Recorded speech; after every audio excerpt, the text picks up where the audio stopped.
with a powerful praise and worship talaga naman napakasarap sa presence ni Lord. Amen? Napakasarap na umupo, napakasarap magtaas ng kamay at magpuri, sumba sa Panginoon. Hallelujah. Alam mo po ba, habang tayo worship, we are ministering to God. Nag-minister tayo sa Panginoon. At yun yung nagbibigay ng kagalangan sa Diyos. Habang sinasabi natin who God is, kung sino ang Diyos, kung gaano kadakila ang Diyos, kung gaano kabuti ang Diyos, kung gaano katapat ang Diyos, habang nag-worship ka, alam mo kapatid, lahat ng mga bagay, hindi mo man nakikita, ano man ang mga kulang, ano man ang mga sira, ano man ang tunay na mga bagay na nangangailangan ng hipo ng Diyos, the touch of God, habang nag-minister ka sa Panginoon, nag-minister ang Lord sa buhay mo. Amen? Naniniwala ka, parang hindi kayo naniniwala. Habang pinupuri mo ang Diyos, habang sinasama mo ang Diyos, habang pinadakila mo, niliwanagin mo, sinasabi mo sa Panginoon kung sino siya, God is ministering to your life. Amen? At hindi mo pa man binabanggit, sinasabi kung ano yung mga needs, at tunay ngang ang Diyos ay nariyan na, tumugon na, ginawa na ng Lord ng way.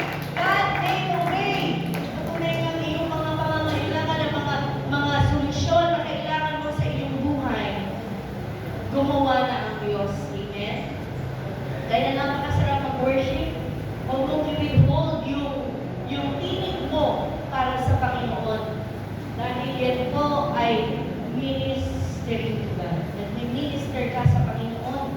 Hallelujah. At yun yung gustong-gusto ng Diyos sa kanyang mga anak. Kaya sa umagang ito, sabihin mo sa katabi mo, handa ka na ba kapatid? Ayun, yung kabila, handa ka na ba kapatid? Ayan, praise the Lord. Makikinig tayo ng salita ng Panginoon. At tuloy nga na ang puso natin ay ituon natin ang ating puso isipan, our body, our soul, and our spirit be centered to God. Huwag po present, bodily present, but physically present, but mentally absent. Ano po? Ayaw ng Lord yun. Ano po? Huwag pong hayaang masaya. Namasaya ka, nagpunta ka dito, pumisip ka, nagdamit ka, nagbayos ka ng damit mo para pumunta dito. Huwag mong hayaan na manakaw ang salita ng Diyos. Amen? Hallelujah. At sa umagang ito, ang mensahe ng Panginoon ay tunay nga ating Casey, pa-flash na ako. Ayan, napakasa po natin. The Holy Seed. Ayan. Sige po, Casey Kim. Okay na po ba ang lahat? The Holy Seed. Ayan. Isaiah 6:13c. Mari po tayo tumayo. Maiksi lang yan. Amen. So, 1, 2, 3. So, the Holy Seed shall be the substance thereof. Sabay-sabay. 1, 2, 3. So, the Holy Seed shall be the substance thereof. Muna po tayo sa presensya ng Panginoon. Hallelujah. Thank you, Lord, for your word. Tunay nga na. Praise God. So, umaga dito, ating pong ibukas ang ating puso sa Panginoon. Yung verse na yan ay tunay nga nasa Isaiah 6. Ano po? Basahin po natin from verse 1 to 4. Bakit yan sinabi? Napabasa po ba sa likod? Ang mga nakasalamin niya.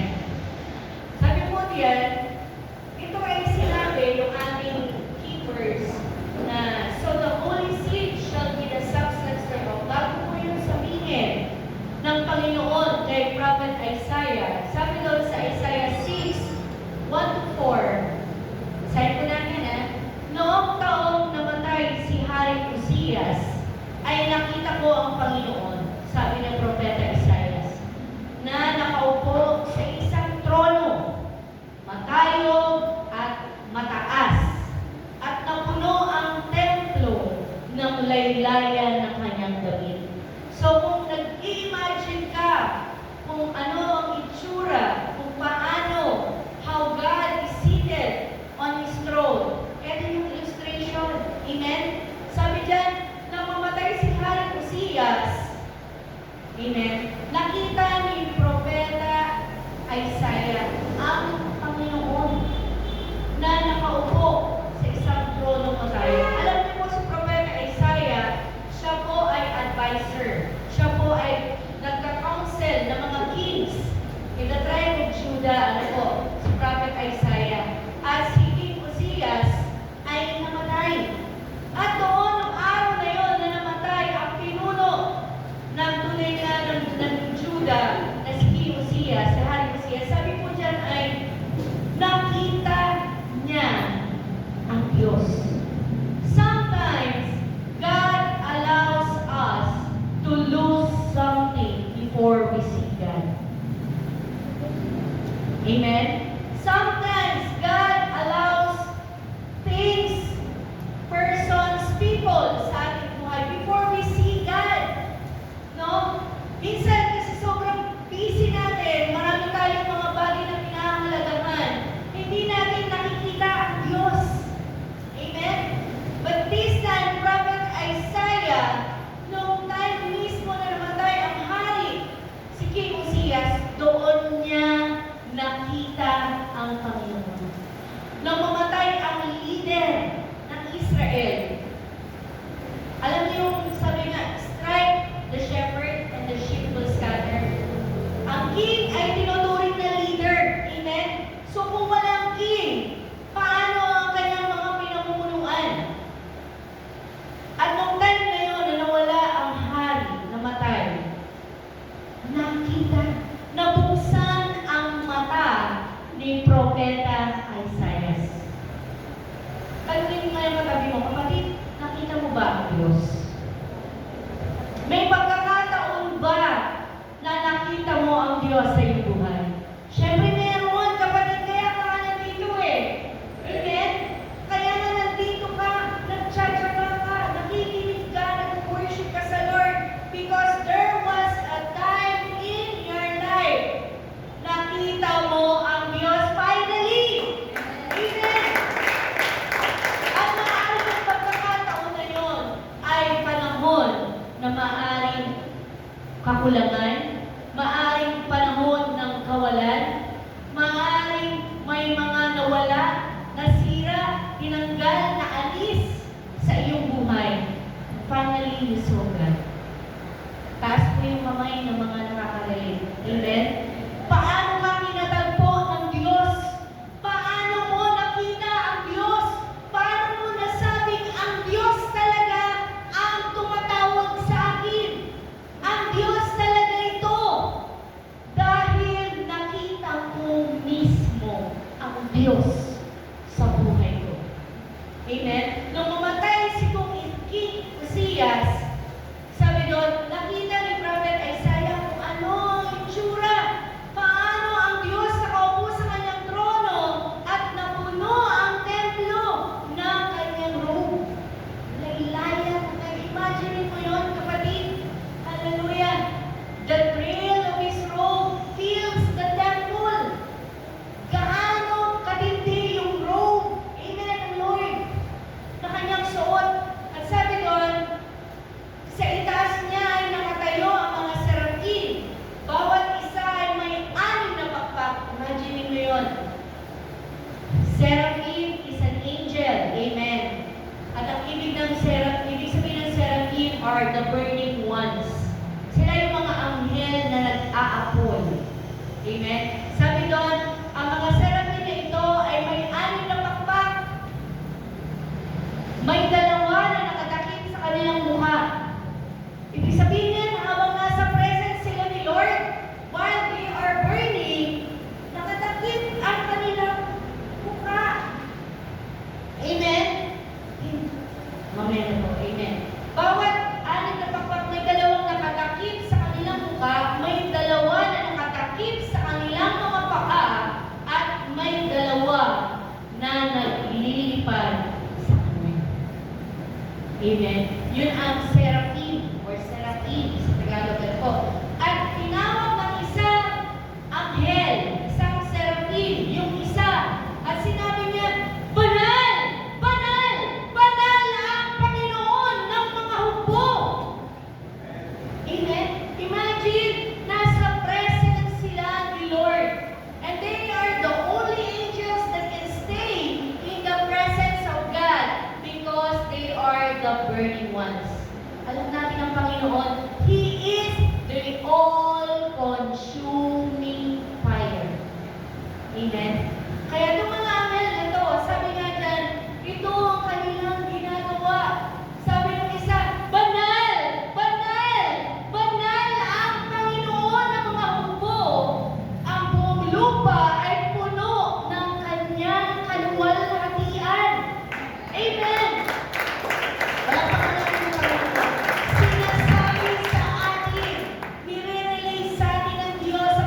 the Lord of hosts, at ang buong lupa, the whole earth is filled with His glory.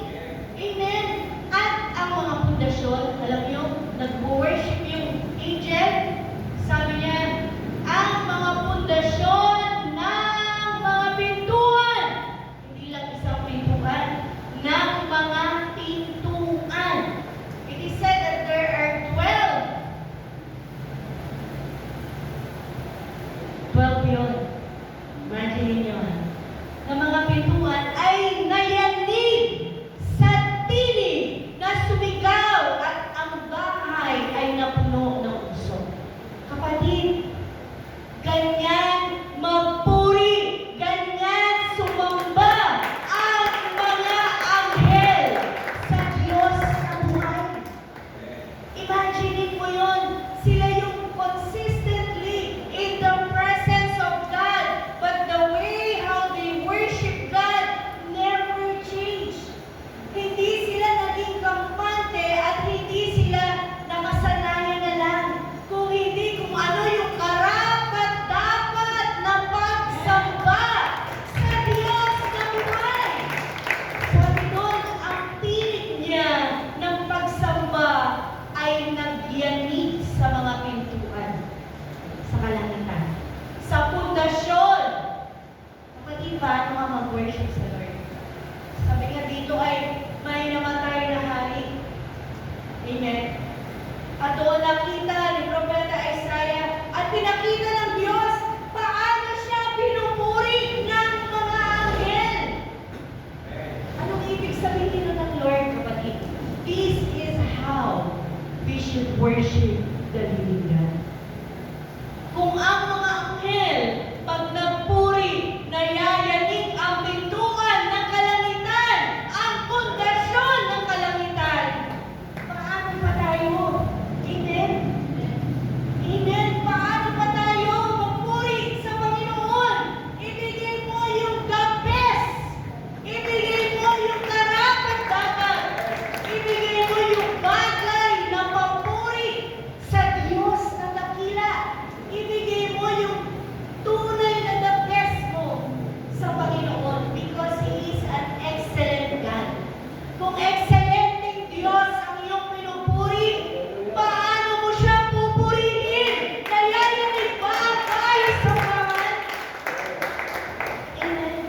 Sabi nga sa presence ni Lord, yung napuno ng usok. Amen. Ang presensya ng Panginoon. Grabe kapatid. Kanina habang tayo nagpupuri sa Panginoon, napakasarap. That is the environment sa kalangitan at yun ang gagawin natin 24/7. Amen. Sa presence ng Lord. Kaya habang nandito ka pa, mag-practice ka na talaga. Dahil hindi ka bagay sa langit pag hindi mo kayang ibigay yung the best sa Panginoon. Amen? Yung the best na papuri at pagsamba para sa Diyos. Sabi doon, ang mga pundasyon ng mga pintuan, mapapatanong ka, kakahiya naman sa Lord. Saan pinagaman pa nga ako eh? Diba? Pwede ba makaupo na lang? Pwede ba makaupo na lang? Pwede ba ganito na lang? Pero sabi nga He is the best, excellent, sovereign. Amen? Siya na talaga. Wala ka ng salita. Kulang pa yung the best na salita na pwede mong sabihin para sa Panginoon. And still, ibigay mo yun yung the best na yun na alam mo para sa Diyos. Hanggang mayanig ang pundasyon, ang kalangitan sa iyong pagpupuri, sa iyong pagsigaw, sa pagsamba sa Panginoon. Sabi ko nga, habang sumasamba nga, nag-minister ka sa Lord.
mula sa dambana.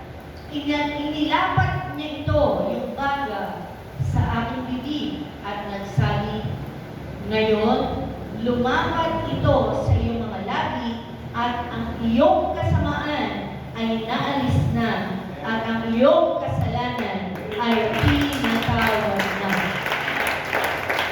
Alam mo kapatid, pag nasa presence tayo ni Lord, nang makita ni Prophet Isaiah ang Diyos, at nang makita niya yung trail ng robe ng Lord na puno ng usok, at nakita niya kung paano magpuri yung anghel, banal! Banal! Banal ang Diyos! Banal ang Panginoon! Banal ang Diyos sa kapila! At sabi niya, kahabag-habag ako. Sabi niya, dahil ako ay makasalanan. Yun yung dapat kapatid. Pag tayo nasa presence ni Lord, nakikita natin that we truly need God in our life. Amen. Nakikita mo yung sitwasyon ng buhay mo at nakikita mo maraming kulang sa'yo, marami pang mali sa buhay mo. Kailangan mo ang Diyos para ikaw ay tunay ng baguhin, para ikaw ay tuloy-tuloy mahubugin. Linisin ng Panginoon. Hindi mo pwedeng nasa presence ka ni Lord. Okay ako. Magaling ako. Wala akong kasalanan, wala akong sinaktan, wala akong problema. Kaya ko to. Sa presence ni Lord, you will be humble. We will be humble. Pag talagang nakadako ka sa presence ni Lord, kapatid, when you tap to the presence of God, iiyak ka at makikita mo, Lord, I need you. Iiyak ka sa Diyos. Agaya ni Prophet Isaiah, kahabag-habag ako. Ako'y makasalanan. Nabubuhay ako sa isang lugar, sa isang syudad, sa isang bayan na marumi. Amen. Sabi niya, marumi ang kanyang labi at naninirahan sa gitna ng bayan na may maruming labi.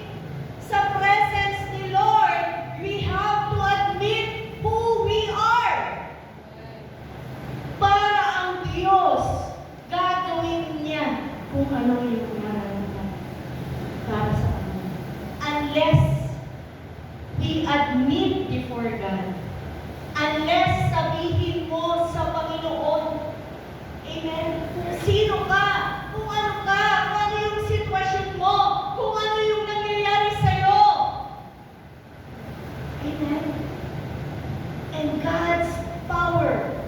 Sabi nga, the ministering angels ay nariyan para ikaw ay tulungan. Amen. Ano yung anghel nagdala ng baga at dahil sabi nga, marumi ang aking labi. Alam mo ba kung ano yung dapat ipabago sa Diyos sa iyong buhay? Sabi ni Prophet Isaiah, marumi ang aking labi. Kaya ang anghel nagdala ng coal, ano yun? Uling na nagbabaga at nilapat sa kanyang labi. Sabi niya, ngayon, malinis ka. Ngayon, pinatawad ka na sa iyong mga kasalanan. Amen? Hallelujah.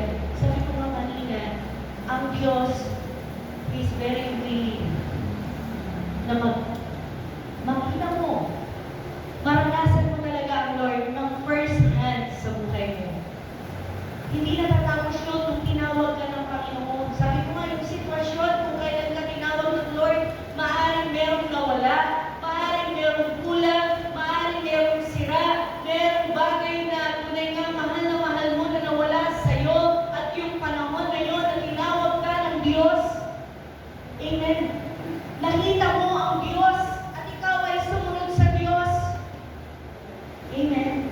Gusto ng Lord, paulit-ulit mo ma-experience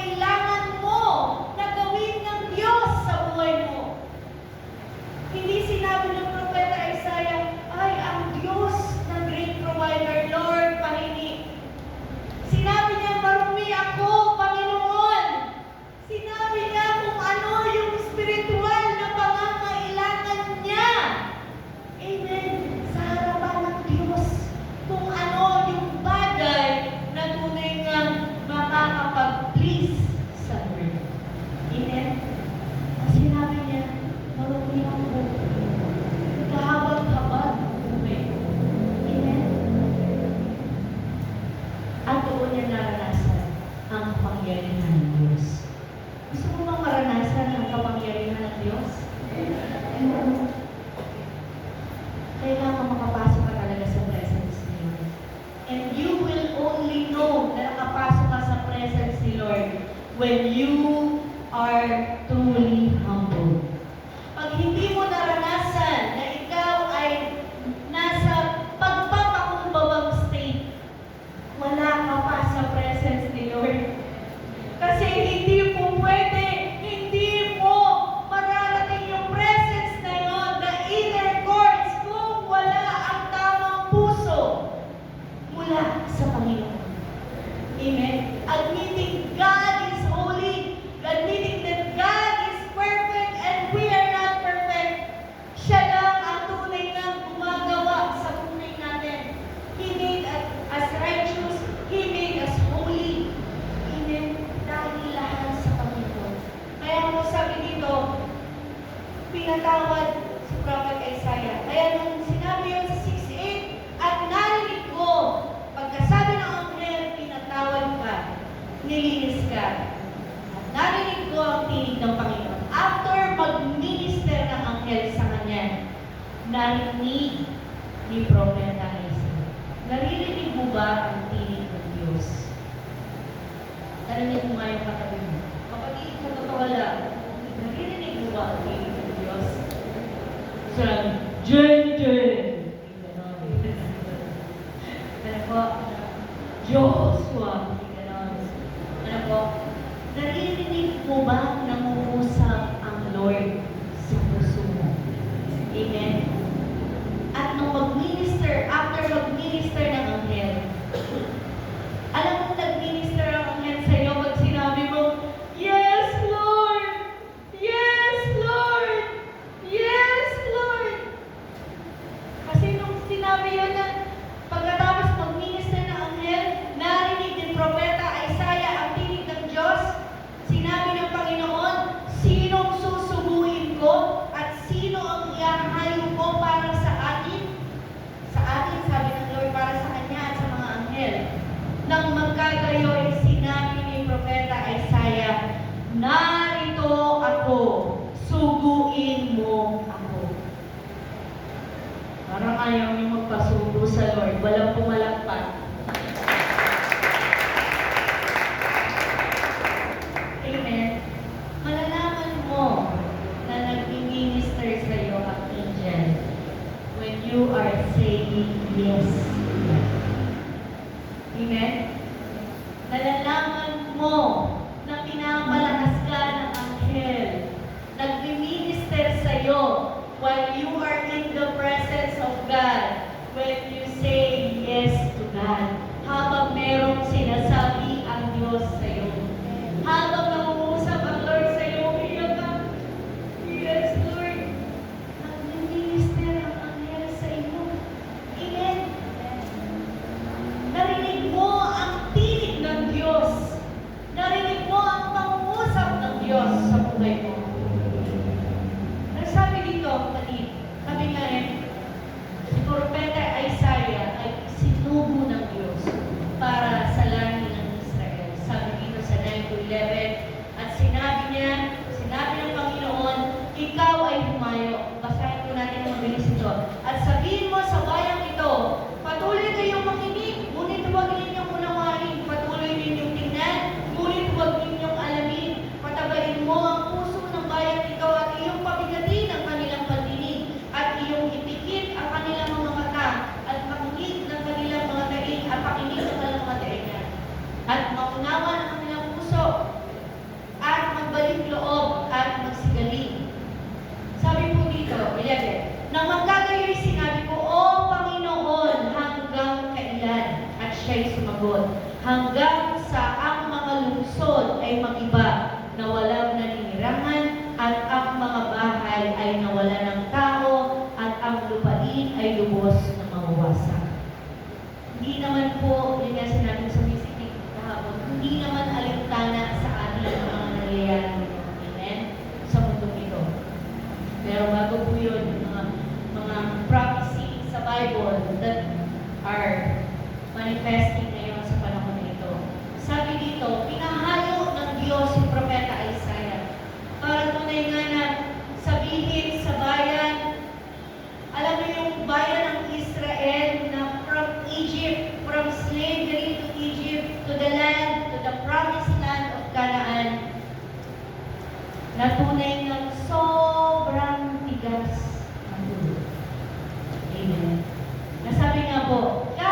lamang. Ang gusto ay blessing lamang. Ang gusto ay Savior lamang, but not Lord. Naiintindihan niyo po.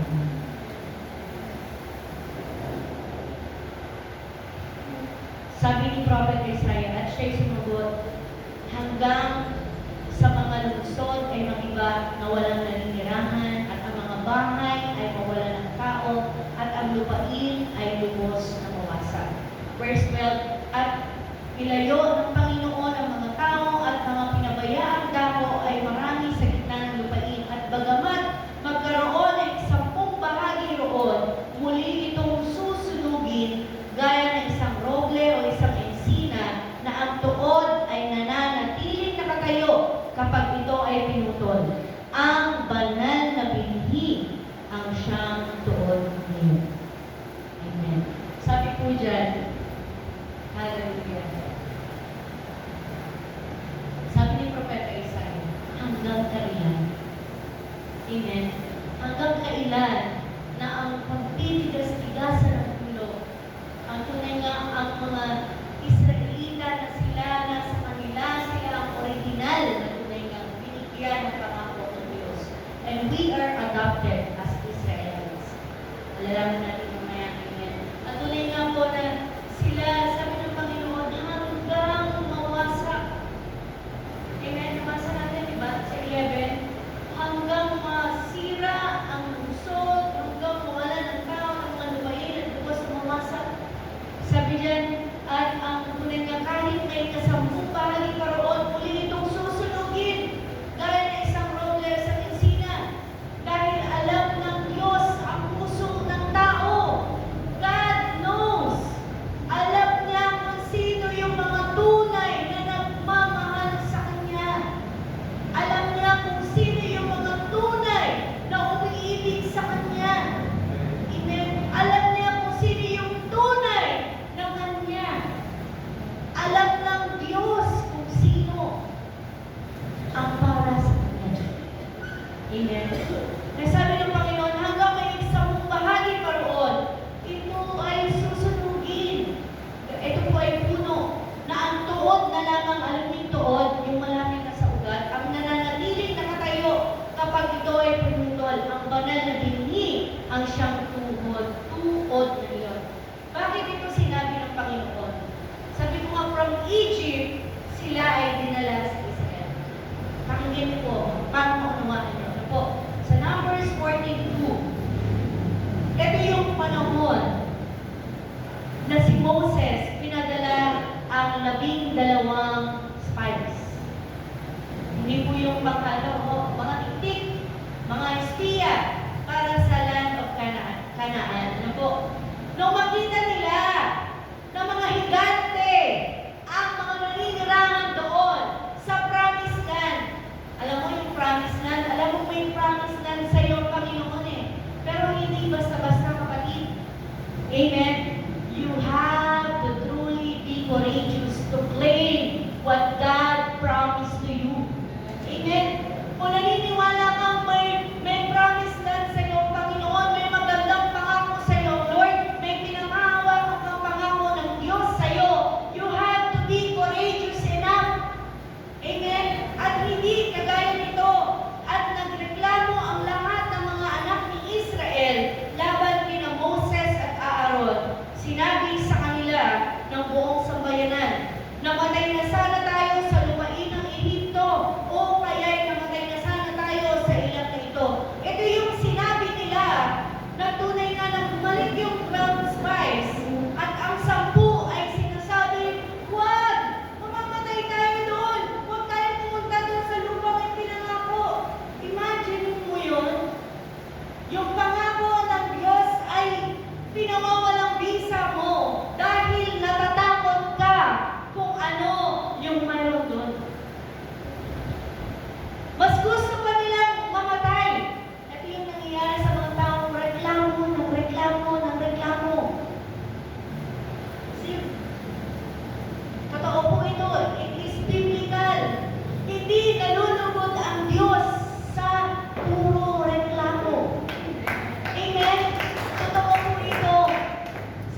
your mouth.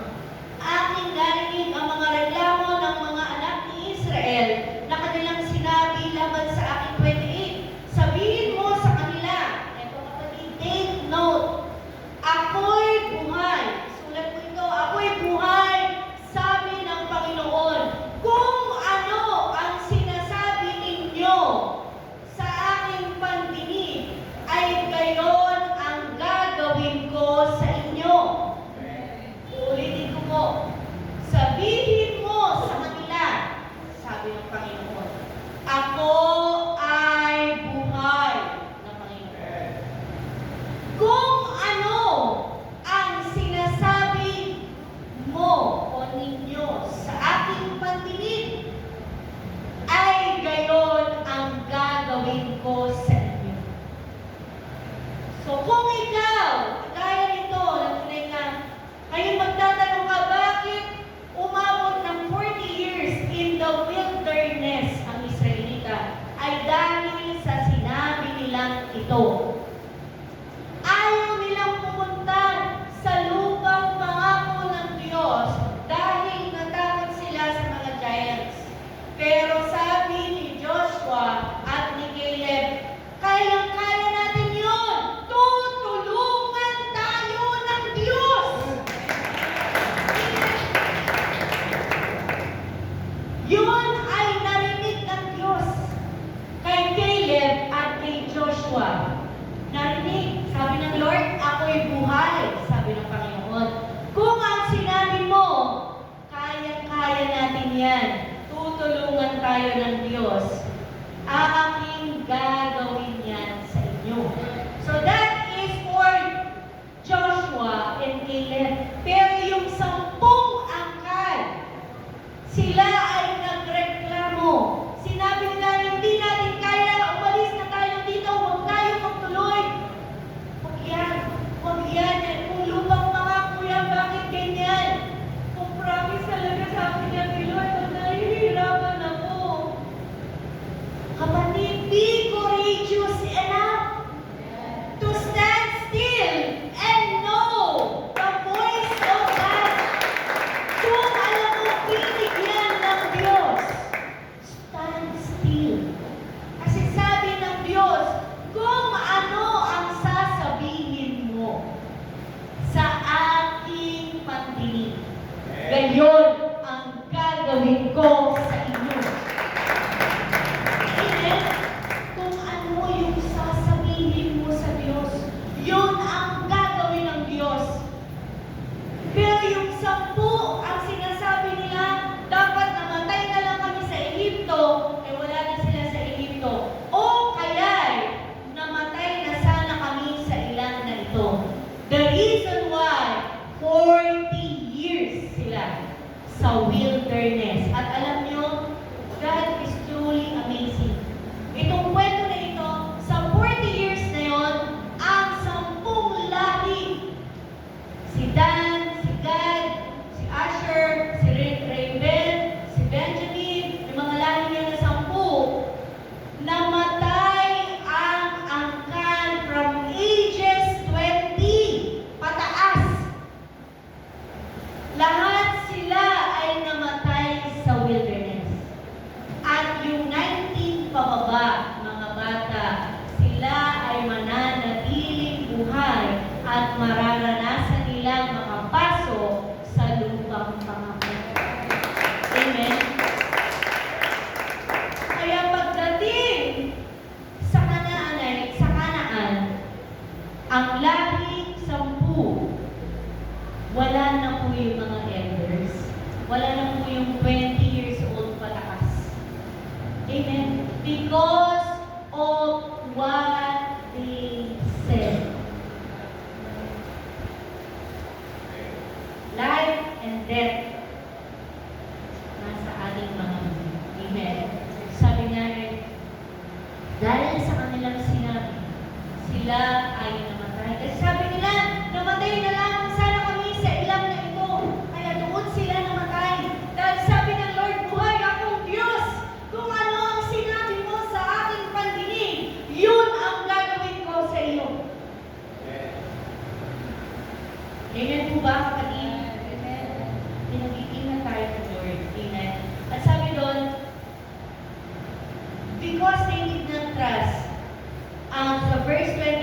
ang inyong mga bangkay ay mabubuwal sa ilang na ito. Dahil yun ang sinabi nila. At ang lahat ng nabilang sa inyo ayon sa inyong kabuang bilang mula sa 20 taong gulang pataas, ayan po nakasulat, na nagreklamo laban sa akin, sabi ng Diyos, ay hindi papasok sa lupain aking ipinangako na pagtitirhan ko sa inyo, maliban kay Caleb na anak. Kaya hindi pwede makasama sa langit ang walang pagtitiwala sa Diyos. Para saan pumunta ka sa langit? Wala kang pagtitiwala sa Diyos. Wala kang paniniwala, lubos sa pagtitiwala sa Panginoon. Amen? This is an illustration. Amen? Anong gagawin mo sa langit? Wala kang pagtitiwala sa Diyos. Kaya dito pa lang sa lupa, build your trust, total trust, dependence unto God. Kaya sabi ko sa 14:31-32, ngunit ang inyong mga bata na inyong sinabi, God is truly merciful. Amen? Yung mga innocent, 19, consider yung mga innocent sa Lord, na magiging 25, aking papapasukin at kanilang makikilala ang lupain na inyong tinakil. Ngunit tungkol sa inyo, ang inyong mga bangkay ay mabubuwal sa ilang mundo. Kaya nga po, sabi po dito, si Joshua, yung next slide natin ilustri. Si Joshua at si Caleb na nagsabi, kaya natin yan. Tutulungan tayo ng Diyos. Amen? It means si Joshua from the tribe of Ephraim. Ephraim meaning doubly fruitful. Hindi lang basta fruitful. Dalawang ulit na pinagpala, masagana, prosperous. Kaya mahalaga ang taglay mong pangalan. Amen? Mahalaga ang taglay na pangalan na tunay yan kung ang parents mo ay kung paano ka na lang pinangalanan. Nung naging Kristyano ka, binigyan ka ng Lord ng bagong pangalan. Amen? Maniwala ka, God has a beautiful name for you. Amen? Simula nang tinanggap mo ang Panginoon. Kaya si Joshua at si Caleb, na tunay yung sabi nila, kaya natin yan, tutulungan tayo ng Diyos. Si Joshua, mula sa angkan ni Ephraim, ibig sabihin ng Ephraim, dobleng pagpapala sa ganaan. At si Caleb from the tribe of Judah, meaning praise. So sila yung lahi na mga pinagpala at marunong sumagda sa Diyos ng buhay. Ito yung papapasukin ng Diyos sa kalamitan, sa kanyang presensya. Amen? Yung marunong sumamba. At kasama yung mga younger generations, they were allowed to enter into the promised land. Kaya kung babalikan natin yung kwento kanina sa Isaiah 6:12-13, kaya sabi doon, at inilayo ng Panginoon ang mga tao at mga pinabayaang dako ay marami sa gitna ng lupain at bagamat nagkaroon ng 10 bahagi roon. Naiintindihan niyo po? Bagamat nagkaroon ng 10 bahagi, bakit? Yung mga 10 tribes, the innocent children, amen, na nag-grow na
Amen po. Hindi po ako galit. Nagpapaliwanag lang.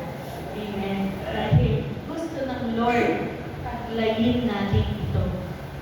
Gusto ng Lord, be aware and be conscious always. I am a living God. I never change. What you say to me with full of faith, I will do it for you. Amen. At yun lang ang mga taong tunay na nagtitiwala sa Panginoon. Joshua and Caleb. Amen. Sila yung tunay ng the Holy Seed. Ang sabi po sa Old Testament, ang Holy Seed na tinutukoy ng Diyos ay lahi, lipi ng mga tao na tunay ng ginawang banal ng Diyos. Kagaya ng ginawa kay Propeta Isaiah, di ba? And take note, Prophet Isaiah is from the tribe of Judah. Kaya ang Lord very intentional sa Bible, kapatid. Everything has a meaning from the Lord. Lahat ay pinag-aama, pinag-uunay ng Panginoon upang lubos mong maunawaan buhay ang Diyos. Amen? Buhay ang Diyos natin. Nakikita niya lahat ng pangyayari sa atin. Kaya kung sa Old Testament, remnant of Israel. They are the Holy Seed of the Old Testament. At sa New Testament, the Holy Seed is the living Word. Amen? At tunay nga sabi ko dyan, next slide. If the Holy Seed in the New Testament is the living Word, it means they are the people who kept the living Word in their heart. Amen? Sila yung mga tao na taglay-taglay ang buhay at makapangyarihang salita ng Diyos. Ibig sabihin ng buhay, Hebrews 4:12, for the Word of God is quick and powerful. Amen? Masaktan ka kung masaktan ka, tabasin ka kung tabasin ka. Those who remain after the process of pruning, they are to be saved. Amen? Sila yung nananatili hanggang wakas. Sila yung kukunin ng Diyos. Amen? Sila yung inaabangan ng Diyos. Sabihin natin, tayo yung inaabangan ng Diyos. Amen? Remain. Remain in the Word. And with the Word, there is a process of pruning. Kung tunay na nananatili ang salita ng Diyos sa iyong buhay, mayroong pagtabas at mayroong pagbabago. Taas mo ang kamay ng nakaranas ng pagtabas at pagbabago ng Diyos sa kanyang buhay.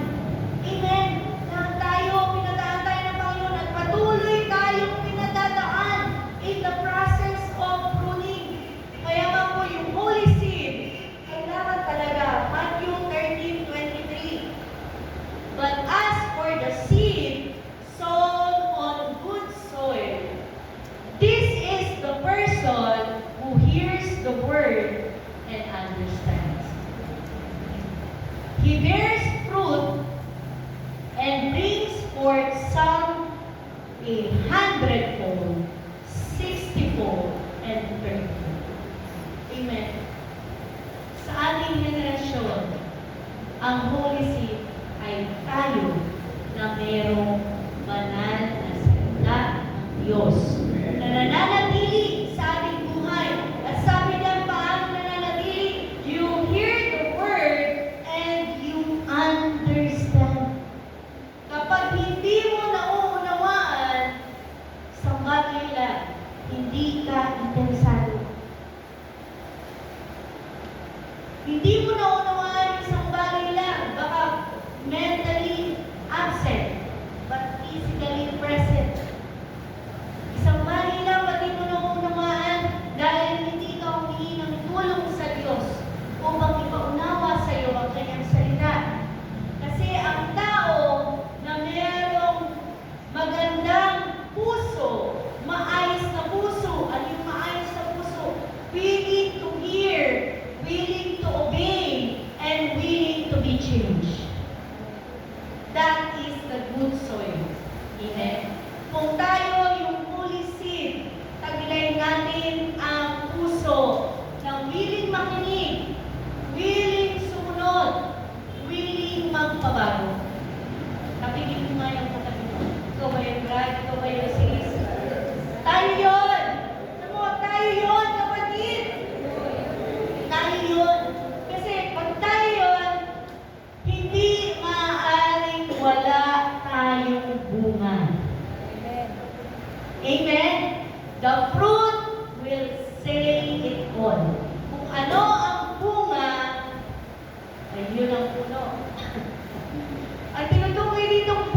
mag-worship sa Lord. Amen?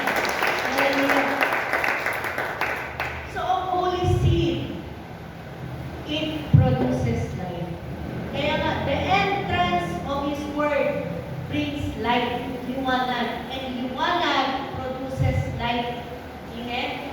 The entrance, ang pagpasok ng salita ng Diyos sa iyong tainga, sa iyong puso, namusap sa iyong isip, yan po ay nagbibigay ng liwanag. At ang liwanag ay nagbibigay ng buhay. Alam natin yung seed, di po ba? Yung germination ng seed, kailangan yung seed, mayroong sunlight. Amen? Para ito ay mabuhay. At tunay kang yumabong. Amen? For the holy seed produces life. Meron kang faith. Nung makilala mo ang Panginoon, narinig mo ang kanyang salita, kaya tinanggap mo ang Diyos eh. Amen? Nagkaroon ka ng pananampalataya sa Panginoon. Naniwala ka sa kanyang ginawa. Nagkaroon ka ng salvation. Ephesians 2:8. Dahil nga sa pamamagitan ng pananampalataya mo, only by the grace of God. Kung wala yung pananampalataya mo, hindi mo matatanggap ang salvation. Amen? It produces the life of the Holy Spirit. Ephesians 1:13. Nung tinanggap mo ang Panginoon, napahayag sa iyo ang salita ng Diyos, napahayag sa iyo ang mabuting balita na ikaw ay iniligtas, pinatawad, binigyan ng buhay na walang hanggan ng Panginoon.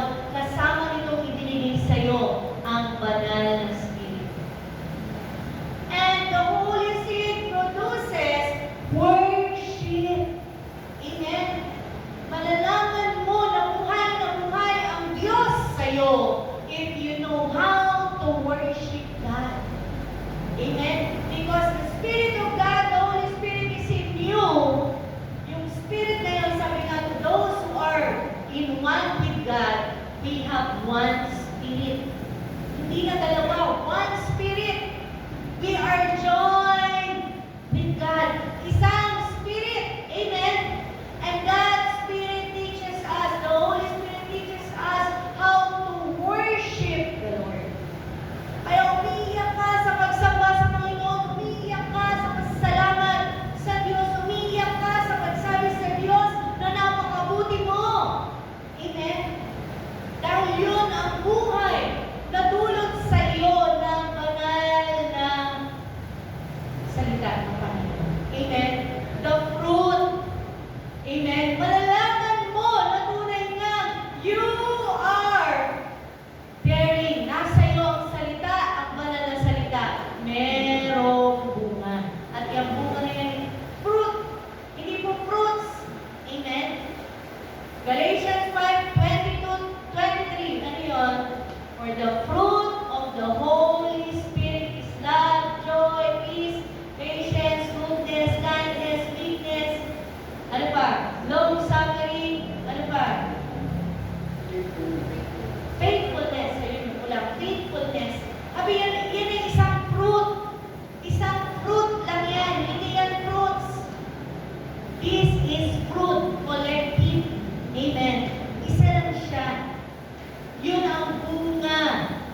Bunga ng salita at buhay na salita ng Diyos. It produces life. Power. Acts 1:8. May kapangyarihan ka ba? Have you experienced the power of God? Sa pag-lay hands mo, sa pag-pray mo, sa mga alaga mo, sa kapatid mo, sa nanay mo, sa tatay mo, sa pinaprocess mo, kung ano man yan, na kinakausap mo, bago mo kausapin, pinag-pray mo, dineclare mo. Amen? There is power. Amen? And they shall receive power after the Holy Spirit has come upon them. Amen?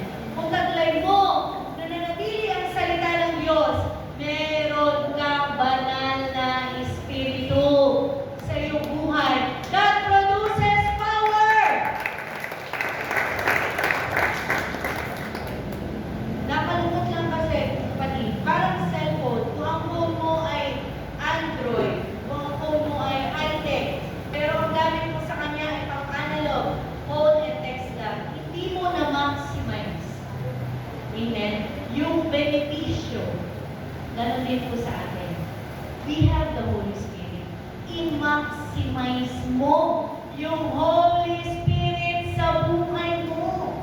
Amen. So that every day you will experience the power, the amazing work of God through you and through other people, gagamit ang Lord, because you are a magnet person. Kung ano yung nasa sayo, kung ano yung pumupuno sa kalooban mo, yun yung ina-attract mo sa buhay mo. Blessing, goodness of God, favor of the Lord, people, loving people, caring people, God-fearing people sa buhay mo. And you have the stability. You have Jesus as our cornerstone. Alam mo kapatid, pag tunay ka pinananahanan ng salita ng Panginoon, you will never be shaken. Yan ang totoo. We will never be shaken. Okay lang umiyak ka, okay lang na tunay nga masaktan ka, pero after you cry, kinabukasan, alive, well, thinking, worshiping, praising the Lord. Amen. Joy comes in the morning. Amen. Kahit pa umiyak ka sa gabi, sa umaga, joy comes in the morning. Amen. For His love is new every morning. And you will become a full-grown tree. Amen. Alam niyo, the kingdom of God is like a seed na tunay lang tinanim. Sa baba rin po ng Matthew 13, sa chapter 14, na ang tinanim ay mabuting seed, pero kasabay tumubo ang mga tares. Nagkaroon na sa akin ito dati, si Sister Leslie. Kasabay tumubo yung mga tares, yung mga dalangin, yung mga thorns, pero ang itinanim lang ay good seed. God allows it. Why? Para maging kapatid ka. Para maging matibay ka. Para maging more courageous ka. Para lalong malaman mo kailangan ko ang Diyos. Para lalong kang tumawag sa Panginoon, Lord, I need you.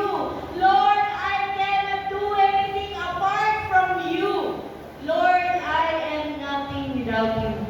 Kaya nga po sabi sa John 15:5, sabi diyan, ang nananatili sa akin at ako'y sa Kanya, gaya ng sanga na hindi nagbubunga ng marami, sapagkat kayo'y huwalay sa akin, ay wala kayong magagawa. Amen. Ibig sabihin ng Lord, kung itatry mo na tunay nga lumayo sa presence ng Lord, hindi naman literally wala kang magagawa. Makakagawa ka. Pero walang satisfaction. Walang tunay at ganang na kasiyahan kung wala ka sa presensya ng Panginoon. Amen? Kaya anything that you will do outside of the presence of God, hindi yan tunay na joy mula sa Panginoon. Amen? Kaya apart from me, you cannot do anything. Kung tinutupad ninyo ang aking mga utos, ay mananatili, next time na tinissi, ay mananatili kayo sa aking pag-ibig. Gaya ng aking pagtupad sa Ama, at ako'y nananatili sa kanyang pag-ibig. God, the Lord Jesus always set an example. Huwag kang humanap ng tao na example. Dahil yung tao, baka mag-fail. Amen? Look unto Jesus. Amen? The exact and the perfect example on how to live life. Dahil si Jesus na buhay, kagaya natin na tao. At sabi diyan, tundin mo mga salita ng Diyos. Manatili kang gawin ang utos, kagaya ng pananatili ko. Sinunod ko ang utos ng Ama hanggang sa Garden of Gethsemane. Diba? Yung flesh ay tumigang, but not my will, your will be done. Amen? And hanggang sa cross for our salvation. Ginawa ng Panginoon. Amen? Kaya mga kapatid, the good seed na itinanim sa atin ng Panginoon, kung pananatilihin mo ang iyong puso. Zechariah 8:12. Sabi diyan, God Himself flourishes the holy seed planted